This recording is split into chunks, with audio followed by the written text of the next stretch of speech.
stewardship. Now, when I say stewardship, I mean money management, Yeah. learning about money management. Because when you gather information, you learn information about money. When you have money, money isn't, you detach, like money doesn't become subjective, it becomes objective. You don't apply emotions to your money when the money is not in your hands or when it's out of your hands. And so when I say stewardship, it means learn about budgeting.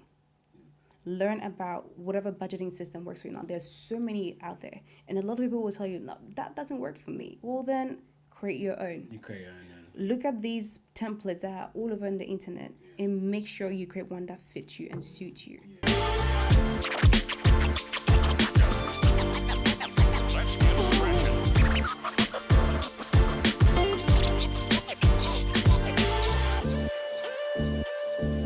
Okay, hi everybody. Welcome to another episode of Black Wealth Connect. I am your host Fabrice Ominko, and today I have a very special guest with me. Somebody that we've built rapport with over on the phone. Just in terms of like her passion for financial literacy around helping the African community, which I've found to be very inspiring because we need more leaders like that within our community that are doing those things, that are helping the youth, because that's where a lot of the that's where we can change a lot of things. When you're younger, if you get yourself into a good routine, then you're able to then take those same tools as you continue to grow up. So I love what my guest is doing, and there's so much we're gonna get into because she specializes in a lot of things. So without any further ado, I want to introduce Ryder Antwi. How are you today? I'm good, thank you. How are you? Yeah, good, thank you. First of all, I just want to say thanks for your time. I really appreciate it. Like for you coming all the way from a very long way. We won't talk about the area, but obviously, you've had to sacrifice your time. Completely understand, and I do appreciate it. Thank you for having me. No worries. So first of all, to kick it off, congratulations, because prior to this, you actually just bought a car. And the reason why we're gonna kick off the podcast like this is because I think it's really cool, because the fact that it was very spontaneous how this happened, and I think it's a good outcome for you, and you're able to obviously get here.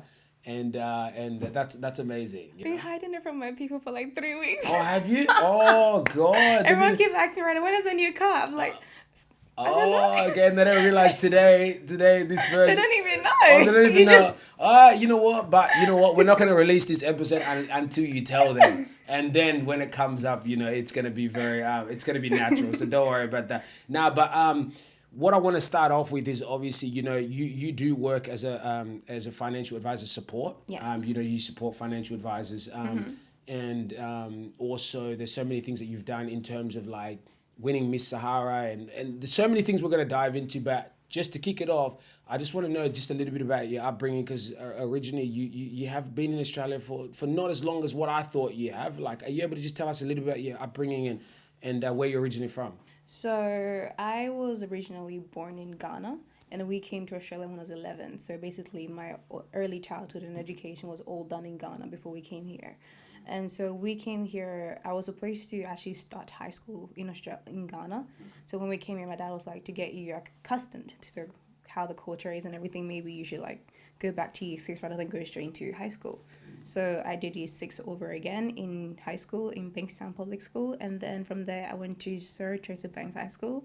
And honestly, my teachers, they were honestly to this day, they are my biggest supporters, and they are basically the foundation to which I have come this far. Oh, really? Wow. Yeah. So what were some of the things that they were able to kind of, I know that obviously the school system, you learned so much, but why were they specifically so important to your life? Like what they were very understanding in the sense that I had a teacher who was I think he was from Kenya, I'm not sure, but he was the one that actually was like, Ryder, do you have your citizenship yet? I was in year 10 then. And he's like, well, if you don't have citizenship when you go to uni, you're gonna have HEX. I didn't know about all that stuff, and so he was like, right, he was a human rights lawyer actually. So he's like, here, this is where you have to go. This is what you have to do to get your citizenship. Pay for it, and then by the time you get to uni, you have it by then because you have to wait 4 years. So when you get there, you won't have to pay for uni and all that. So honestly, that was the first thing one of my teachers did that for me. Yeah. Another thing was like, they were very encouraging in the sense that they basically pushed me into all leadership works. I was the child there in year 9. I was very quiet, hiding in the libraries, didn't want to talk to nobody because I've been told not to make friends. Yeah, bro. So it was like, just like, I shut everybody off. But then in year 10, I was like, I mean, I'm going to leave now. So, like, I can't do whatever I want. Yeah, gotcha. And so they were like, oh, okay, cool. So they literally chucked me into leadership opportunities, like, left, right, and center. So one was the Helmsman project that I worked with. So they basically work with kids in year 10, and they will take them on a big boat. So the boat that we went on was the James Craig, and it's like a big Pirate of the Caribbean ship. And then we had other girls from other schools. Now I was raised with boys, so that was like the first time I had to be stuck with girls. Women, so I was like, ooh. That was a lot of like, that was an epiphany moment to be very. I saw like girly versions. I'm like, okay, cool. This is something I can, do for myself. And then, so I did that. And then actually, after I was in my first year of uni, I went back to work for them. And I did a lot of like leadership programs for kids. I went back to high schools, teaching leadership development for kids, especially. So the Holland Project specialized in like helping young kids realize their potential. Beautiful. Yeah. And so I was so much passionate about it because it helped me realize that honestly there's no bounds to what I can do. Of course, yeah. And so I wanted to be able to pay that forward into other kids. And so I got to work with them. So I was like, yes. So you were still at school during this time you were doing this, or this is when you graduated? This was after I graduated high school, and and was then in first year. I went back to them to Beautiful. work with them. Yeah, that's excellent. And also there was another program, and this one was my principal. Now my principal was scary. Oh really? Male or female? Male. Oh, male. Okay. His face was very like gruff. Okay, like, right. Like no smile. Yeah. Oh, we've had some bad principals. Don't worry, but yeah. Honestly, but like they were very lenient with me in the sense that they actually like, right, we're gonna put you in a leadership program. That's it. I was like, okay, cool. Yeah. So that's how I was just like, they didn't give me, it's not like they didn't give me the option to say no. Yeah. It's like they saw something, they really wanted to flourish it. Beautiful. So they were like, we're going to put her in it, even though she doesn't see it in herself yet. Man, that is so touching because I feel like there are people in this world that see certain things in people and they're able to bring the best out of them. Like they probably saw that, you had potential to be a leader, because sometimes it's not about like, sometimes, like, you said that you're a quiet person, but sometimes it's not about, like, whether you're quiet or loud, but sometimes there's just something about you that people can just, I don't know what it is, they're able to just see in you and kind of, but that's really good that they were able to kind of give you those, to put you in those opportunities where then you're able to practice becoming a leader and things like that. What are some of the things you taught, like, what were some of the things that you were taught, like, in the process of you, starting to become almost like your own leader? Because obviously you were a shy person, so that would have really been like, it would have been like, like a step outside of your comfort zone. Like, so I guess one of the things I learned was like, just get comfortable with who you are. And that was one of the things I didn't realize that I was not. Because up until even after high school, having gone through the Hillsman Project, when I started working for them, I didn't realize how much I challenged my sexuality, like my gender. Yeah. Okay. I was raised by boys, with boys, so I was very much like a tomboy, and I didn't really care for all the feminine stuff that a lot of girls had, and so it's like at that point it helped me learn to be more comfortable in my femininity, and so I had to be like embrace that. That was one of the things I had to embrace. Another thing was the potential. That was like the biggest one for me. Like knowing that I really have no bounds what I can do. So it's like I shouldn't limit myself just because other people say that I can't do it. Even if I can't do it, I can learn to do it. Exactly. So that was the things like, yes, I may not be talented, but I can learn. You can learn how to do it. Yeah. And that's like the same for everything in life. Like, let's keep it real. Like, we even when you go for a job interview or, they say, oh, we need people with experience. But like if somebody's hungry enough to learn, sometimes that beats experience too. Like, I'm not saying experience is not good, but like somebody has the willingness to learn can also, produce the same kind of result and then even probably excel after they learn, Yeah. So opportunity is one of the biggest things. Like, you have to give people opportunity, and I feel like that's what they've done to you. Honestly, when I tell you the job I got now, I'm doing right now, that's how I got it. The fact that I'm curious to learn. Rather than, they actually had an experienced person. The fact that I was the person who walked in the room with a book and a pen and paper and I told them, I do not know anything about this. And this job is beyond me. Yeah. But then I'm willing to put myself here and actually learn and work it through. Yeah. And they were like, yeah, we want you. So I was like, cool, thanks. There you go. That's the confidence too, they saw the confidence in you and stuff like that. Now that's excellent. So, So obviously coming from Ghana, you know, you've gone through, you know, you went to school here, you graduated year 12, everything, yeah? Yeah. And then after that, so you went back into school. How was it like with the experience, like teaching people how to become leaders after you learned? What was that process like? That would have been challenging, or what was it? Oh. It's like a lot of, that's the thing about teachers. Teachers are amazing. Oh, they are, yeah. It's like, we don't give them enough credit. no, we don't. Yeah. It's like you see so much potential in somebody, but you can't instill that belief in them when you see it. Yeah. And that was one of the things I had to learn. Like, you may want something for somebody for so much, but unless they want it for themselves, they will never actually work on it or action it. That is the best. And that was one of the things I learned. It's like, as much as I saw potential in all of these girls that were coming in the program and seeing there's so much potential, is the fact that they didn't realize how much impactful the program would be to them in a later year. Because I didn't realize the impact of the program up until I started like reflecting back on, like, had I not done this program, that was the first leadership thing I actually got into. And then I went to actually apply for SRC for myself throughout high school, and I did get leadership opportunities. And I literally, like, even though I didn't get like the school captain, I was literally like, I don't want to, this is not being bragging or anything. No, there's no bragging. No. Talk. It's fine. You know what I mean? Yeah. Like, I felt like I became the point where, like, I was the base for everybody to fall back on. If nobody did the work, I'll get the work done, and then they can just take it on, and I wouldn't mind. Even though, like, yeah, at some point I did have a thing about making sure I had the credit for my work. Yeah. But I realized that even though at that point, sometimes it was just good to let them know that, right, I can set the foundation and they can just run with it. And they can run with it. And that's setting expectations for yourself too. Exactly. Like, you always had high expectations, like, you know, and obviously, like, we both said that, you know, you have OCD, I have OCD, so like it makes it even 10 times worse when you're trying to, You can't tell people to do exactly what you want them to do. Exactly, unless you're doing it, you know, and you feel like you're the only one that can do the job better than anyone else, but it's a double-edged sword. But the thing is that one of my teachers said this to me. It was like, I remember doing that, like, sorry, it was a Valentine's Day thing, and I didn't ask for permission. They told me, you're a leader now, you can do whatever you want. So I was like, okay, that was my green light to do whatever I want. Whatever you want. So you ran with it. Oh, you didn't look back. No. Ryder, and your name is Ryder too, so you know you wriggle away. Yeah. I did posters, started posting them around the school. Like, we doing a fundraiser for Valentine's Day, so like pay. And then my principal came and was like, Ryder, you know, you need to ask for permission before you do these things. I'm like, oh, really? Well, people know now, so. Yeah, people know it's too late now, you know. And then they racked up a lot of like funds from it. And my teacher was like, so during that whole thing, like, I did all that minimal work for it. And so afterwards, everybody just jumped on. All the other leaders jumped on. They were selling the flowers, counting the money, and I just sat down. I'm like, I've done my part. You've done your part, yeah. And then the teacher's like, Ryder, you did this. I'm like, no. But you know what's good about what you've been able to achieve too? So it's mad because, like, obviously you learning those skills, being able, and what I really like is that you were able to be given that opportunity, but also give back to people, because almost like I feel like everybody in life has to find their purpose. I'm really big on purpose, you know, like you have to find out what you want to do, or, you know, you always need to give back in some way. And the fact that somebody gave you that opportunity, then you gave back, that's really shows you, you know, the type of person you are. But at the same time too, like, do you feel like those same tools that you've learned when you were at school, do you feel like you're still using them up until now, like in your everyday life and the way you manage things?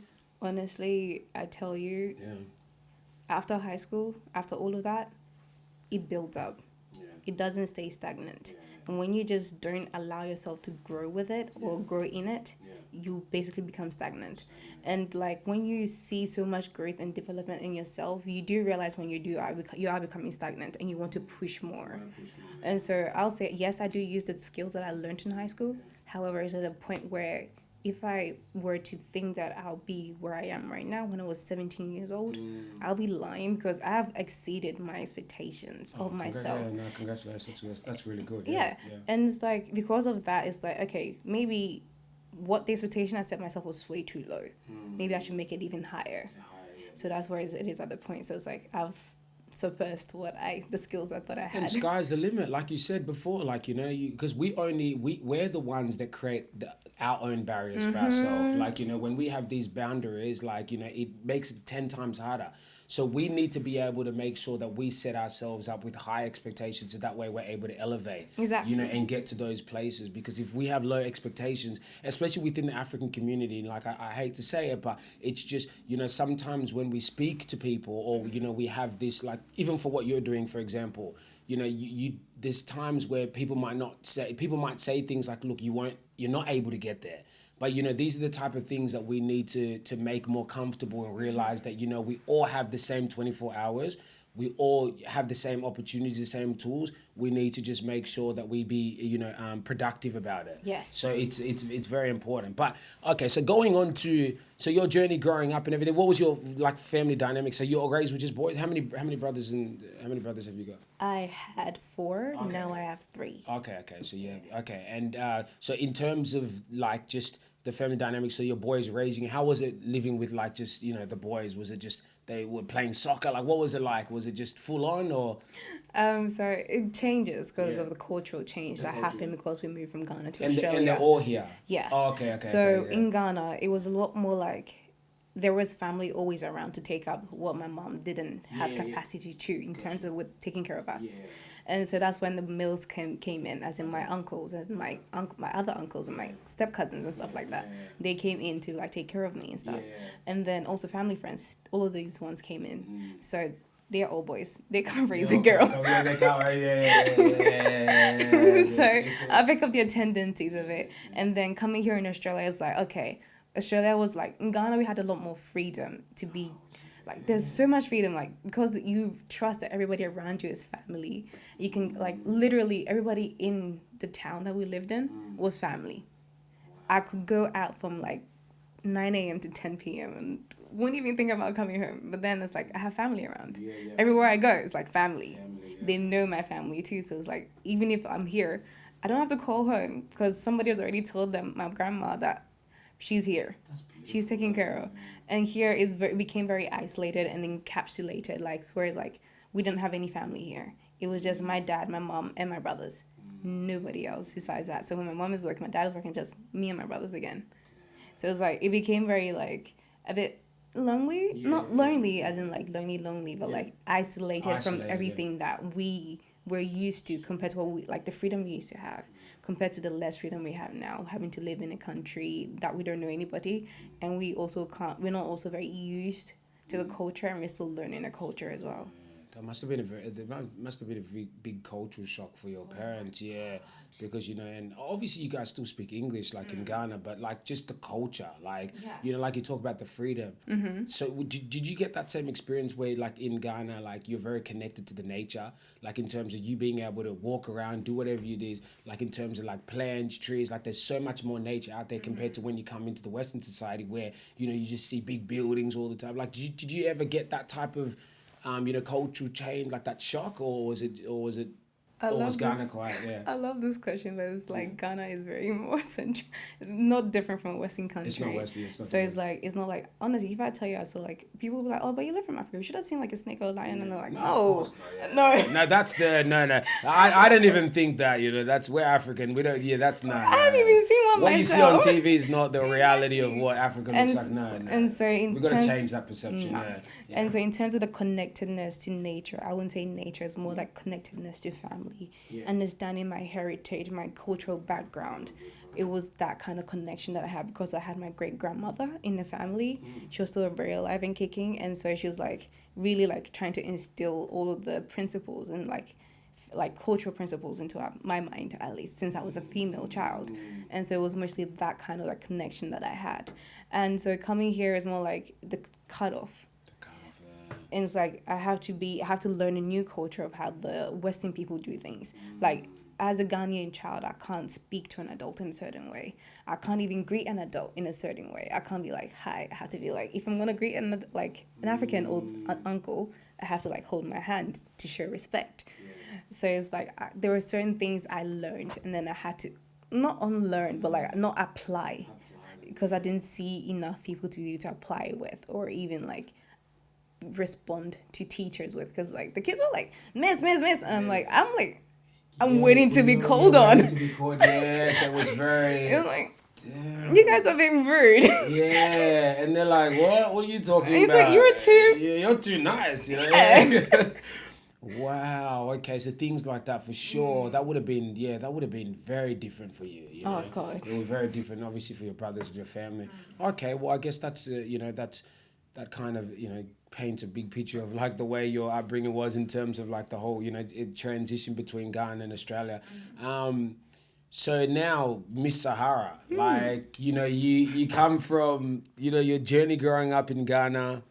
With your family, you come all the way to Australia. You transition, slowly but surely. Obviously, it took a bit of time. I'm not sure that like everybody's conditioned yet to Australia, but it's obviously much better than what it was when you first got here. Yeah. So, where did Miss Sahara come from? Like, obviously, like in terms of how was it presented to you? And I want to give a big shout out to Miss Sahara. Not Miss Sahara, like the actual Sahara pageant. And please correct me, the person that does operate it, her name is Anya, you. Anyo. Anya, you. Anya, you. I want to give a big shout out to her because she's doing so much for the African community in terms of the women and just giving them a platform to be able to talk about things, and at the same time too apply it's competition, and she's just doing a lot of things for the community. So big shout out to her. So how did this happen for you? Now, I had just recently started living by myself during that period. Okay. And I think it was in 2020. So I was just coming back from the gym from Parramatta, and then some stranger just grabbed my hand and stopped me in the middle of the road. And I was like, stranger danger. Yeah, straight. I'm like, what the hell? And so I feel like I always tell the story, but yeah. So I was like, can you let go of my hand? This is really awkward, and this is very uncomfortable. I do not know you. Please let go of me. And she was like, no, like, have you heard of Miss Sahara? Like, you can be in a pageant. You're very beautiful. I'm like, okay, can you let go of my hand now? You would say she was still holding on to you and all that time. Literally, it was more like, I'm trying to pull away. Yeah, she's like, coming more forward. Oh God, and that's so I was like, hilarious. she's like, you know what? Take my card. I can see I'm comfortable. Like here, take my card. You can search me up. I'm not a weed person. Search me up, look me up, and what I'm about. But it is about Miss Sahara, a pageant, and I would love to see you join it. So first of all, I was very curious about a person who can do that.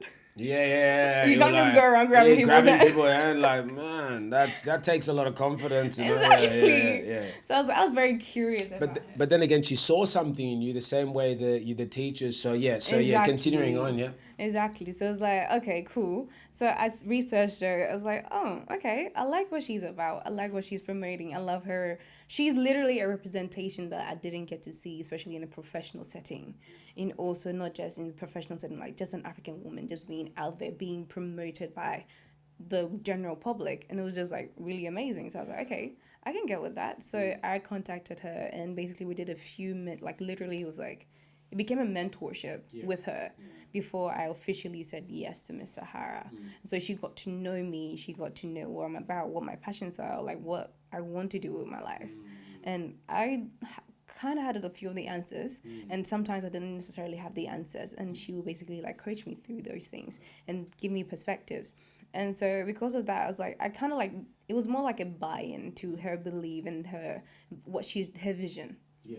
And so it made Miss Sahara easy to do, and also fall in love with the idea of it and the passion and the mission behind it. And there was a purpose, yeah. Exactly. There was a purpose to the whole competition, Exactly. not just you look good or whatever. No. It was deeper than that. Yeah. Exactly. And like even when I went to America, and even when I went to America to do the pageant, it said more than a pageant. But my experience with Miss Sahara was more than a pageant. It was leadership, mentorship, making sure that I actually have something to be passionate about, something I'm going to be applying and pushing out to my community, to help my community. But in the state, it felt like I'm just here to be a face. Yeah. Okay, fair enough. And so it's like, when I say, like, I feel very passionate about Miss Sahara now, and I have so much value and like respect for it, for what it's doing, especially in Australia, and the person behind it. And so there's a buy-in then. That's how Miss Sahara came. So no, definitely. I can feel the passion behind, like, obviously when you talk about it, because it means something to you. It's not just, and I think the reason that it sat so well with you is because you were always talking about, like, your leadership and like applying those things. And this was almost like a connection with that had the same values as like you Exactly. yourself, like the way you carry yourself. So it was just like it was a no-brainer. Like I think after you had I think it would have made sense that you guys came together. Now that's awesome. So because I did like with the whole Miss Sahara thing, I came across it just on TV. Like I remember one day I was just like watching TV, and I think there was I think last year, I think it was last year.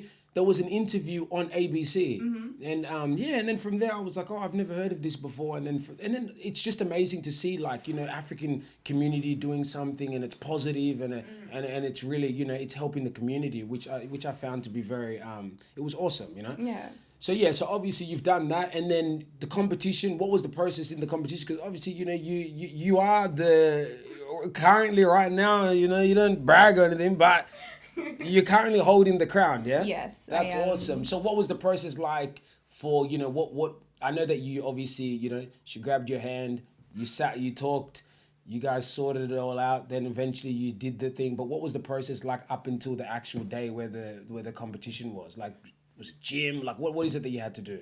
So throughout the process was since it was in 2020. Yeah. So it was supposed to happen in 2020, but then COVID happened, so it had to be postponed and postponed and Oh, postponed. was that during COVID? Okay, yeah, so okay. And so during the postponement, Anya made sure that she kept the girls occupied with doing a lot of things. And I feel like that's where the idea of Lead Beyond Education came from. Yeah. The fact that she wanted the girls to be actually very purposeful, very more impactful. So what came with it is that, I remember she asked us to do various workshop sessions. And that's how I actually fell into the workshop stuff. Oh, okay. So she's like, do a workshop session. And she gave us topics to choose from. And we worked with the other girls on those topics. And I remember my topic was womanhood and sexuality. And so I did that. And honestly, it was online. And I realized I feel like I really hate online sessions because I know Zoom. Oh yeah. I'm tired of it. I'm tired of Zoom too. Yeah, man. No, I love in-person things. Yeah. And so we did a lot of leadership stuff leading up to it. And there was this powerful woman that Miss Sahara introduced us to, Ma Juliana Nkrumah. I don't know if you know her. She's on AM in Canberra. So she's basically she's running the tracks all over the government. Oh, wow. Okay, so she's doing great things, and she's also Anya's mentor. These are the women I became introduced to, and these are the leadership I was looking up to. Beautiful. A woman who's starting her own business, a woman who's actually doing things and actually in her community, actually sitting in rooms where no African woman is sitting in. And these were the leadership expectations. So these the leadership we got from them throughout the 2 years leading up to the pageant in 2022, which made it so much brilliant and more worthwhile. So during that period, we also did a lot of team building things with the girls, so we can build much more relationship. I think though it was mostly to keep us occupied and still interested, it did bring a positive impact to the fact that we developed and grew as the pageant was growing as well. Because now Miss Sahara is not just Miss Sahara anymore. It's part of a foundation called the Lead Beyond Education, which is about empowerment, education, and also leadership for women, African women. And it's about a foundation that's pushing out and actually it's and it's social enterprise basically. It's like a physical foundation now. So we can get donations and everything. So it has grown a lot, and we have grown with it as well. And so Miss Sahara is honestly, I can't. There's never enough words to describe it. Yeah, no, that's amazing. And I can completely tell as I mentioned, the passion behind it. But so obviously during COVID, but then was it the actual build up to the actual big day? Was there besides workshops? Was there what was it like? Did you guys have because I've seen there's days where you guys all went out together and ate together. So it's like you guys also became kind of family in a way. Basically, it's even after Miss Sahara, regardless if you won or not, you still have contact with Anya. And Anya is your network to anybody and everybody. And so it's we all became family in the sense that we are also our go-to for different things. Miss Sahara, so the idea of Miss Sahara for Anya is also the fact that it's a network of professional African women. That's women in finance, women in tailor, women in science, women in a connection of women. And she's a boss herself too. Exactly, entrepreneurs and stuff like that. So it was that connection that she was wanted to build. So over through the years, even though it was, like I said, it was to keep us engaged, it did build in us a friendship, family, and also sisterhood at this point. And so I'm grateful for COVID for that. Yeah, that's good. And then there's a lot of things that came out of COVID. Like I mean, God bless like the people that you were impacted badly, but in terms of like people understanding who they are and who they're able to connect with and knowing who your close friends are and things like that. Yeah. All that transpired from COVID, from COVID, from that experience. So yeah, so shout out to Miss Sahara, obviously, like for everything they're doing. You talked about like empowering women and just giving them an opportunity to be able to be like leaders and bosses, And I think that's really amazing, and that's what we need in the African community. We need a platform like that, especially for women, because women are, we have to keep it real. They're the ones that they've laid the foundation for the world. They're the ones that are going to continue. They deserve more, more exposure and opportunities, and and equal. Pay, and there's so many things that they talk about in the media that I feel like, but I'm glad that somebody's out there that's doing the work, and that's amazing. Now, transitioning into financial literacy, because you also are a big advocate of financial literacy and how it helps the youth. Yeah. Because and what's very inspiring is because when I saw that on your profile the first time, I felt like there's a connection there, because I love people that understand how important financial literacy is, especially within the African community, and especially some of the tools that we're going to need, especially for the younger kids, so they don't make mistakes. So when they get older, they can understand how to navigate through life, because financial skills is one of the biggest skills that you need. It's very important. It's very crucial. It can be the difference between whether or not you succeed when you're younger or not succeed when you're younger. It could be the big difference between whether you succeed at a later stage of your life based on what you learn as a young child, or So, firstly, what got you into financial literacy, like in terms of like educating the youth and all that? What inspired you to do that? Honestly, that is from personal experience. Oh, beautiful. And I So shared talk that. to us about it. Yeah, please. That story is definitely on my profile for forever. Okay. Now, please tell us about it, because your personal experiences is what's gonna, I hope you can talk about it, but that for might sure. change somebody else's life. So yeah. So I also am a big believer of purpose, like you are. And so I feel that this is my purpose. And honestly, I cannot think of myself doing anything else besides this.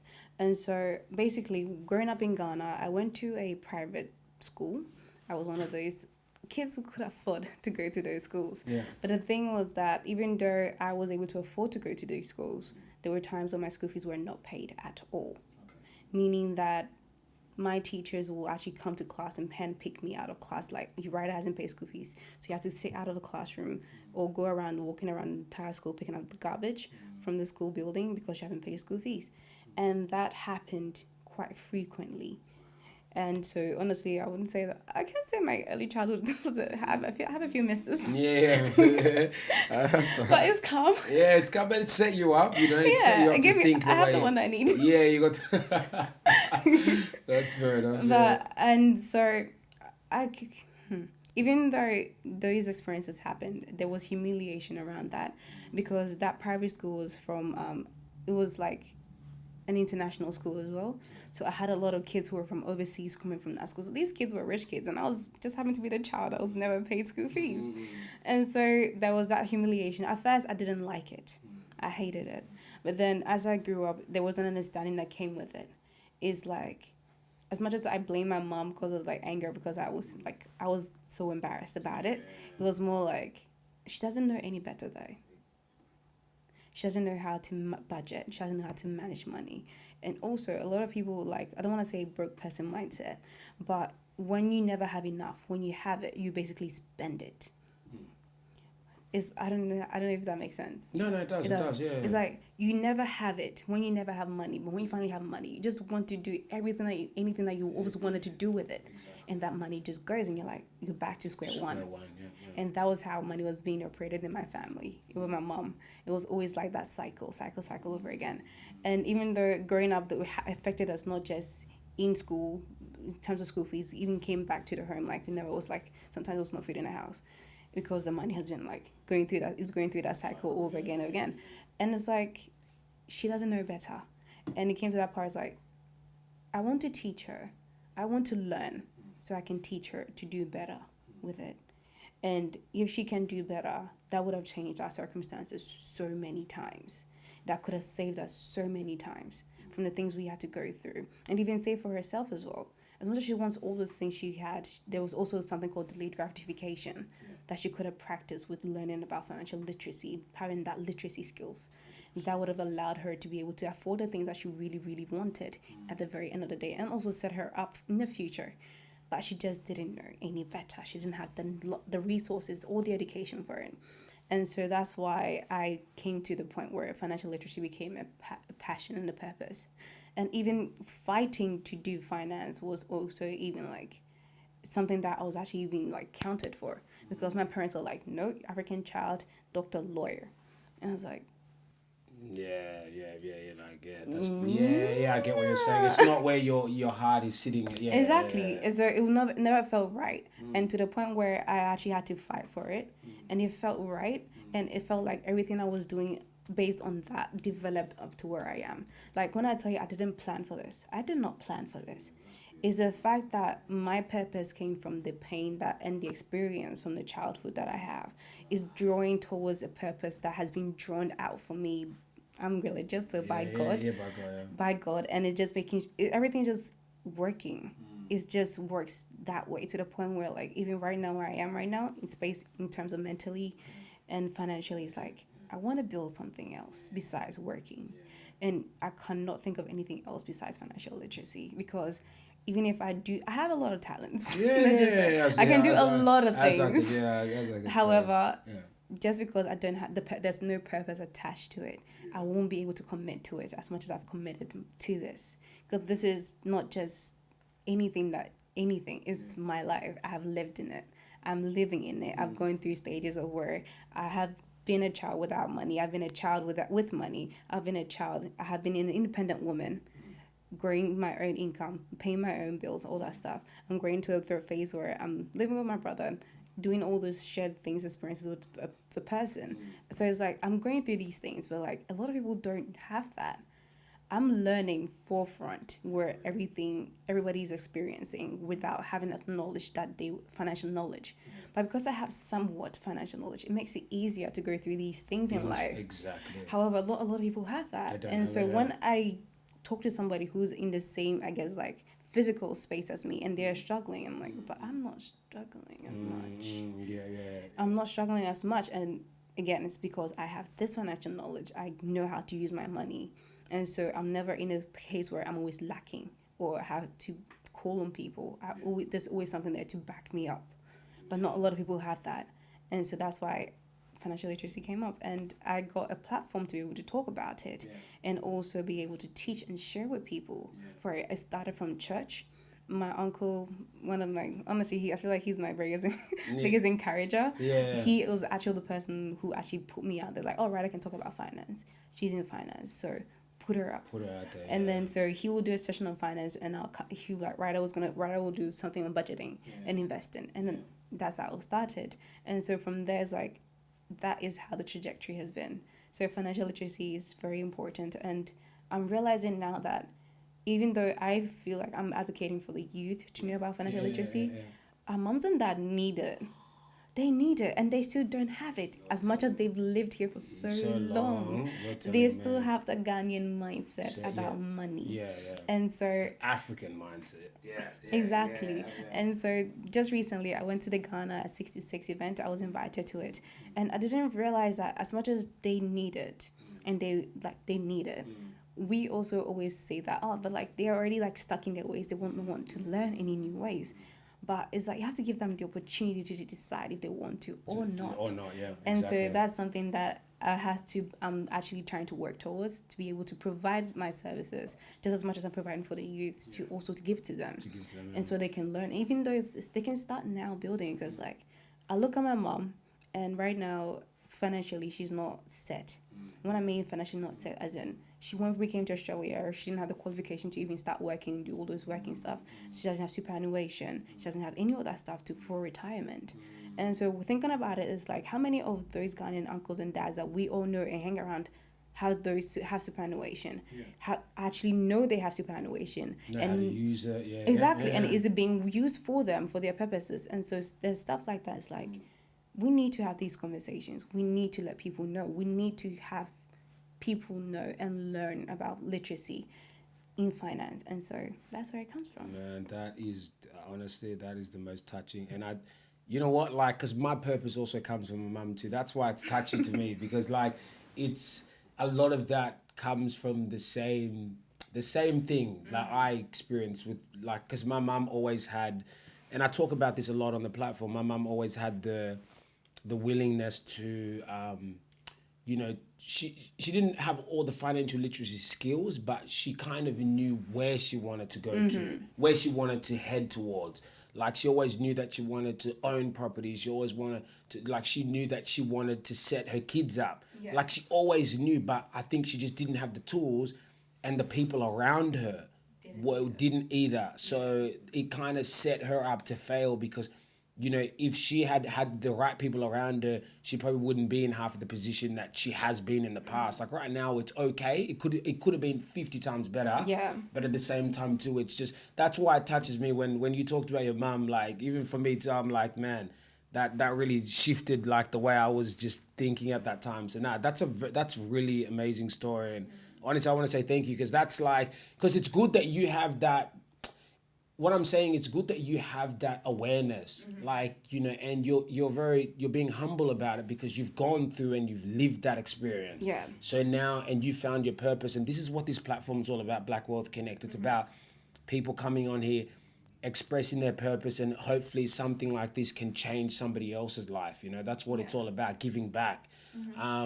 No, that's really inspiring. So through that, you've gone ahead and, you know, you've created like this, you've understood financial literacy, you know your purpose, you know where it comes from.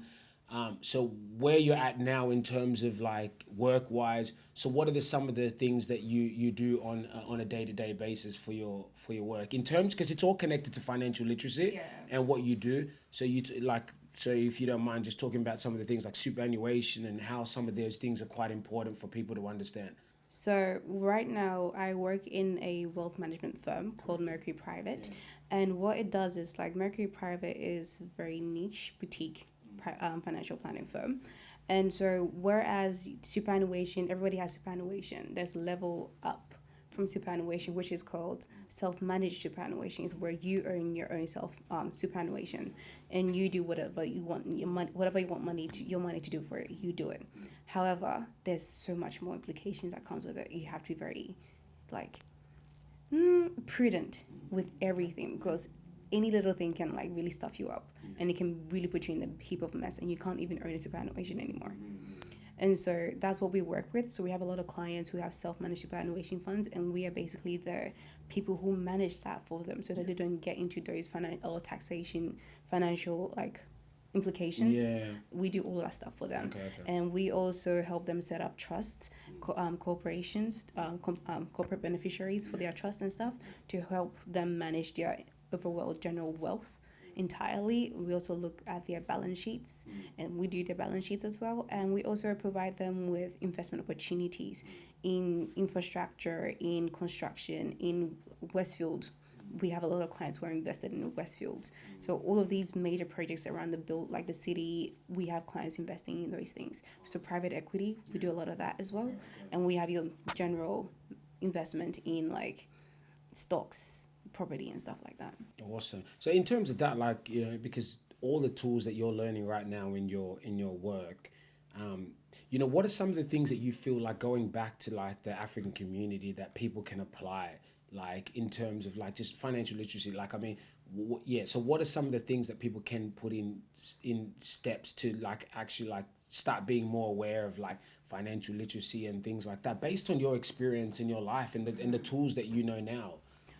There's so much, and if I can just do a brain spill, I will. There'll be a lot. Oh, okay. Exactly. You know what? Maybe even just two examples of like stuff that you feel like people can apply now. Now, especially within the African community that are not fully aware of financial literacy. Yeah. So I'll say for any youth person. Yeah, any youth. Okay, let's talk to the youth. Let's talk to the youth first. Superannuation. Now, even it's not just for youth either. Yeah. Like our parents as well. Superannuation, because like. Right now, superannuation taxes you 15%. whenever you put money in, it just taxed at 15%. Now that means that even though, say for instance, you're earning 36K, your taxation amount is like 19%. Now 19%, 15%, where would you want to put your money? Where are you getting taxed less? Superannuation, rather than it being to you directly. So that's what we want to do. Not just that, also, if you're earning below, I think it was 50K annually, when you personally put extra money into your super, the government pays you an additional money. They pay into your superannuation for you for contributing to your own retirement. Is that just a self-managed super fund? Or No, is that this is just in general in super general? fund. Okay. The government will pay you to pay yourself for your retirement. Yeah. So use that. Like, there's so many options with superannuation that's like, I was doing that, but I didn't understand it or know what was coming from what I was doing. Yeah. Even though I invested in my super, because I was like, oh, super, it's my money, so I'm just going to put more money because it's being invested for me anyways. But then I realized when I put money in, the government will put money in it for me. Co-contribution, that's what it's called. The government co-contribution. Yeah. So invest in your super. It's a form of investment into yourself for your future. Would you also say on that, like obviously super, look, I mean, there's grey areas around super in my personal opinion, because I feel like, it is important to have super. This is just from my perspective. It is very important to have super. At the same time, too, you got to set yourself up in other ways to retire. Oh, for sure. So, and we talk about property, we talk about all these things, because if you can gain assets and and other ways, there's so many ways, right? But I could just give an example about like just super, because if you just rely on your super, sometimes you might not have enough in order for you to be able to fully retire. Like some people only retire with like in super probably like 200,000, but if you retire, let's say 7 years old or whatever it is, you might live up until God knows 90, and that $200,000 won't be able to sustain. Even though you're getting pension, it's not that much. But do you recommend that people also look at other strategies and other ways for them to also help them with their retirement? So super could be a bonus, but then also invest in property assets and things like that. What's your perspective on that? So as much as I will say yes to that, it's also come back to financial literacy. It comes back to financial literacy. If you don't know where to invest and what to do, you absolutely be scammed out of your money. And that is like, it's so common that you always hear people, oh, I invested into this, my money, I lost my money. A lot of people don't invest because they have this idea, if I put my money in it, I'm going to lose my money, because they don't have the financial literacy about it. That's why I was like, I can't say like, go invest. Of course. You can't do that, because somebody will do like crypto, for instance. A lot of people got burnt from crypto. That's a form of investing. And so that's why I say super is safe for somebody who doesn't know anything about about investing. Just put your money, the government, like your superannuation company is doing investing for you already. Just give them more money to do that for you on your behalf. And imagine if you're only putting like 250 a month. 250 a month for, like, say for instance, you just started work. If you work for 47 years, calculate that. That's a lot. That's a lot of money. That will set you up. And now we're not even counting for like return on investment. Just that money alone for 47 years, that's a lot to set you up. Correct. And then when you have the opportunity to actually get access to it, then you should be. Exactly. And that also comes down to financial literacy, because once you have access to it, now what do you do with that money, So all of it is financial literacy from the beginning to the end. That's why it's very important, So, that's why I was like, when I hear a lot of people, like when crypto craze came in, it's like, oh, I'm investing. I'll hear people who is like investing. I'm like, but do you understand what you're investing your money into? Do you know what that means to your money? What is work? You hear a lot of principle, let your money work for you. I love that. I love that idea. However, you can't tell somebody who knows nothing about it to do that, because it won't work for them. That makes sense. No, definitely. Now that's awesome. Because I think it all comes down to, it's always financial literacy, and we've expressed that multiple times, but that's really what it comes down to. So people within our community or our space that want the tools and try and understand, what it is that they can do with their money. So you recommend, obviously, like in terms of the, super and things like that.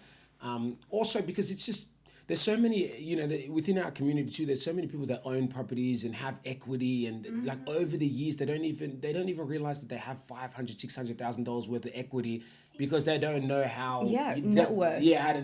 All that stuff. Like they don't really fully understand how they can use that money, and that they've been paying off their mortgage for nearly 20 years, and their property is worth God knows how much, and they got so much equity. But but it also comes down back to financial literacy. But the thing is, what I want to talk to is, because we have been talking to the youth, but I really want you to kind of express, like, what is it right now that you feel like are the steps for, especially people that are, in high school, that are fresh into high school, that are, that are young, that are trying to figure out what it is that they want to do in their lives.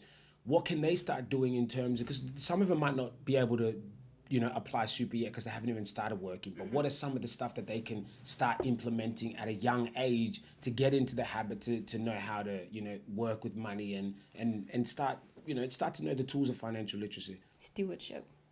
Now, when I say stewardship, I mean money management. Yeah. Learning about money management. Because when you gather information, you learn information about money. When you have money isn't, you detach, like money doesn't become subjective, it becomes objective. You don't apply emotions to your money when the money is not in your hands or when it's out of your hands. And so when I say stewardship, it means learn about budgeting. Learn about whatever budgeting system works for you. Now, there's so many out there, and a lot of people will tell you, no, that doesn't work for me. Well, then create your own. You create your own. Look at these templates that are all over on the internet and make sure you create one that fits you and suits you, and basically allocate your money, because that's how I started.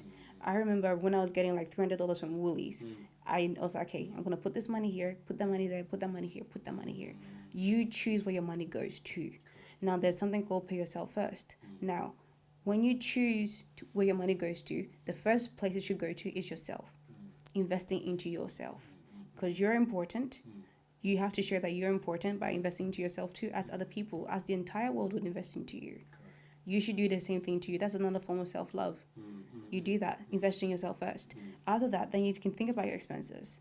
Now, if you're a young child and you really don't have a lot of expenses, that's even perfect. You have more to invest into yourself. Now, another thing is, if your parents don't have financial literacy skills. Yeah, that's one thing.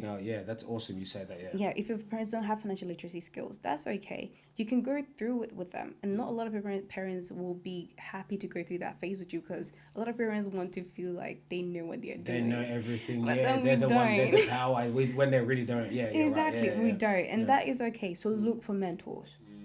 Look for mentors. Look for people who actually know how to use money and how you want to learn, like, just want to know more about money.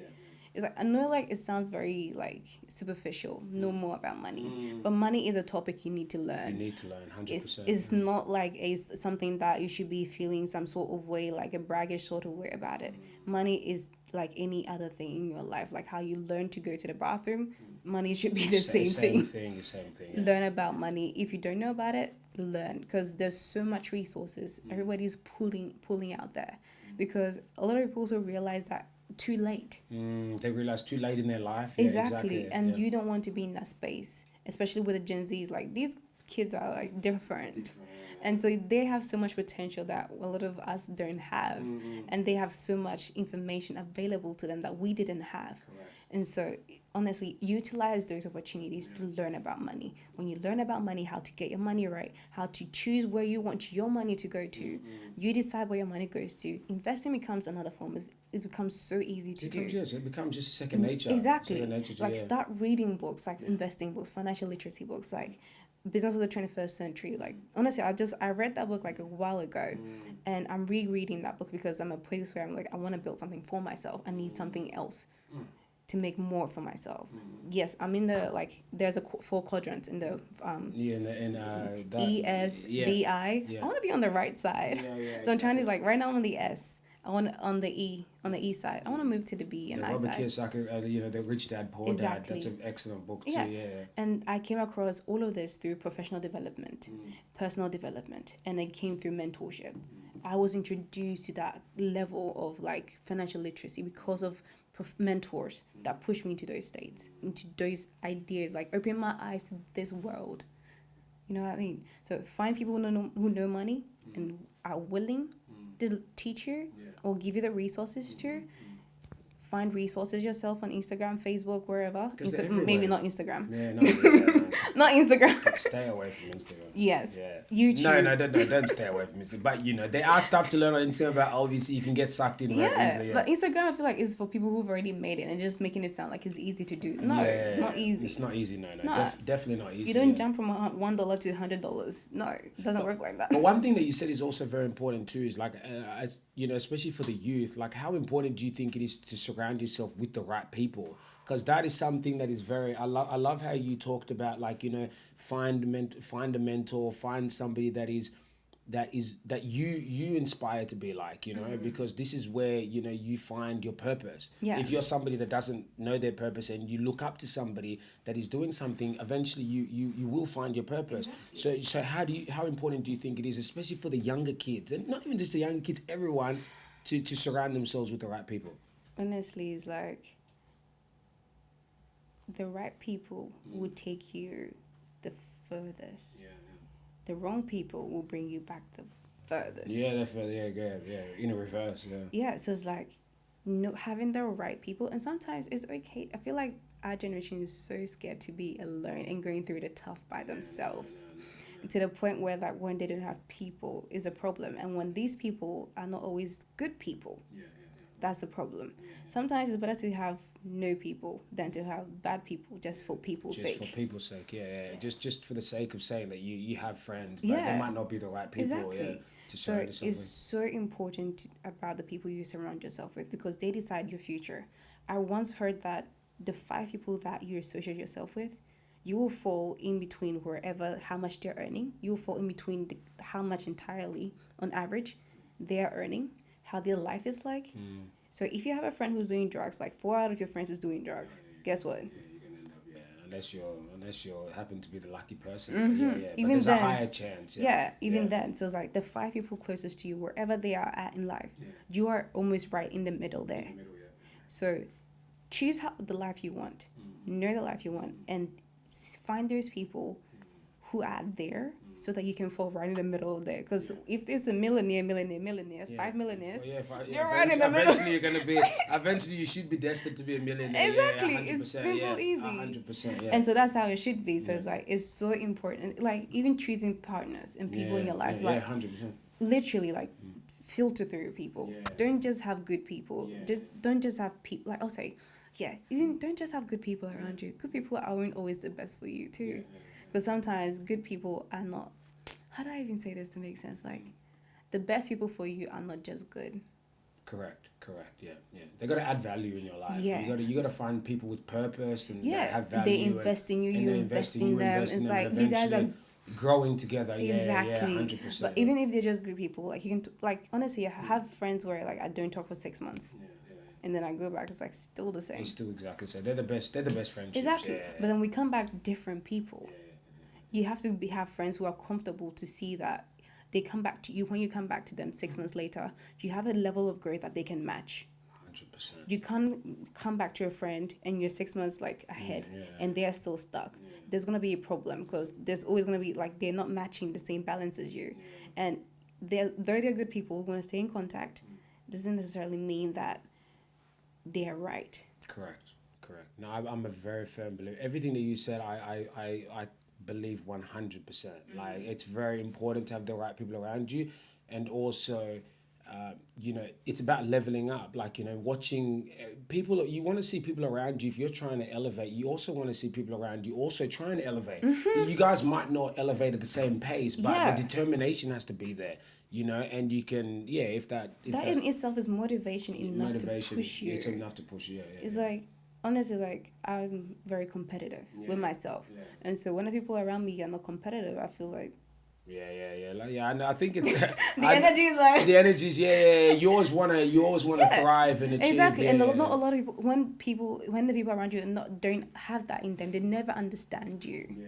And that can bring so much conflict as well. So it's like, it's okay. They're good people, but you have to realize that good people are not your people. Correct. And also having the right mindset. The mindset is important too, It's not just about the people, but just also the mindset. But I think it all comes down to, and I think we what I've established, obviously, from our conversation, like, a lot of it has to do with just purpose. Like, a lot of the conversations that I'm finding recently, like, even if I have with my friends, or just on Black Wealth Connect, or just in general, is like you can always tell the difference between somebody that knows their purpose. It's like you can feel it. Like even You with me hear and it. you, I hear like I can really gauge that you're on this earth and you know what you're destined to do and what you want to achieve, and nothing's gonna stop you. Yeah. And I feel like these are the type of people that I wouldn't be surprised one day if I'm like watching the TV and I saw Ryder like in like the sea. No, I'm honestly like these are the type. Like, there's certain people you can look at and be like, look, I didn't expect any less from these people, you know. Yeah. And then there's people like that. For example, like if I ever saw that you were like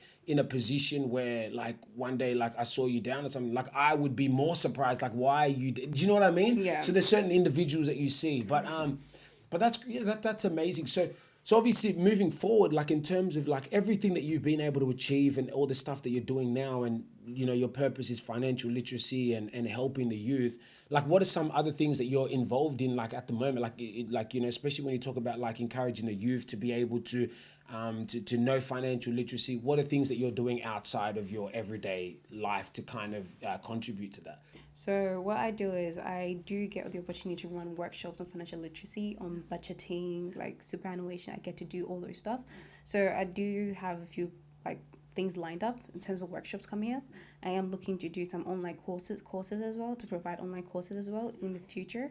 But then I need to utilize my social media properly to do that. Okay. That's fair enough. to That's do fair that. enough, But yeah. also I'm also trying to leverage on the people that actually attend my workshops as well, to be able to build that traction, to give more out. And also I'm going to be working with you on the financial summit that's coming up as well. I'm very Can't excited wait for that yeah, one. can't wait. And yeah, I think that's mostly it. But I am looking for. I had a few church members actually call me for financial literacy after the Ghanaian 66 Independence Day, and it's like I was like, wow.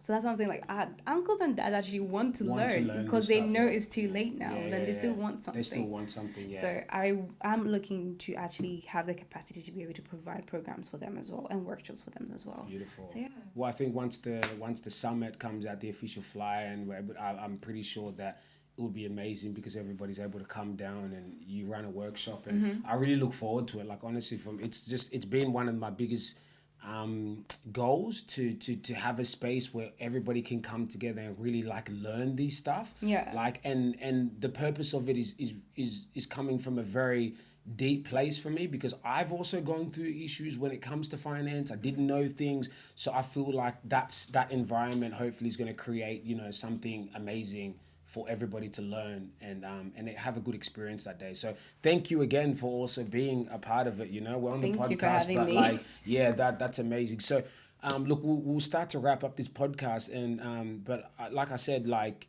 you're very inspiring. I just want to say keep going with all the stuff that you're doing, because I feel like, you know, everything that you said, from being a leader and people seeing leadership in you, and then Miss Sahara, like, you know, grabbing your arm down the street, like this doesn't just, I know it's crazy, but this just doesn't happen to everyone, you know. So if we're people of faith, and I believe that, you know, like there was a purpose there for all this stuff to happen to you. Exactly. And be selected for you to be that person, so or you know, you almost the chosen one. So thank you so much, Ryder. There, you're the chosen one. You are the chosen one. You just have you have to run with it, you know. Your name is Ryder for a reason. riding so with you gotta ride with it. So any last words to wrap up, like any words of wisdom or anything that you know, you can encourage the youth? I know we've talked about so many things about financial literacy and what the youth can gain, but is there any final words from you? I'll leave it to you to say what you have to say. Honestly, Shout your Instagram, shout everything that you need to do. The camera is on you, full effect. well, I want to shout out to Anya Yu, the founder of Miss Sahara, for giving me the platform that I have at the moment. And also, one final thing I'll tell the youth will be like, honestly, start now. There's no day or time to start other than for financial literacy. Start learning about money. You can never learn enough about money because it's never going to stop. There's always going to be new things about money that's coming out there. Always learn about money, find ways, and I'll hope to use my platform to do that. So please keep an eye out on my platforms, my Instagram particularly, and Facebook. So yeah, that'll be it. So what's your, just, I know I said I was giving you the last words, but just what's your Instagram for anybody that's looking So is rider entry, so rider as in rider. Yeah, as in Rider, Rider. Yeah, and my last name Antwi. And I know I should probably change my profile picture since I was like 18 years old. It's a cartoon of myself. I hope. Oh, you're too Oh, yeah. funny. But I just want to say thank you again for being on Black Wealth Connect. It was an amazing episode, and like there's a lot to learn from this, and I can't wait, especially for the youth, for people to really like listen to the episode, and you hit so many points that also touched me, and I feel like it's gonna touch anybody that watches this episode. So thank you so much. Thank you for having me. Thank you.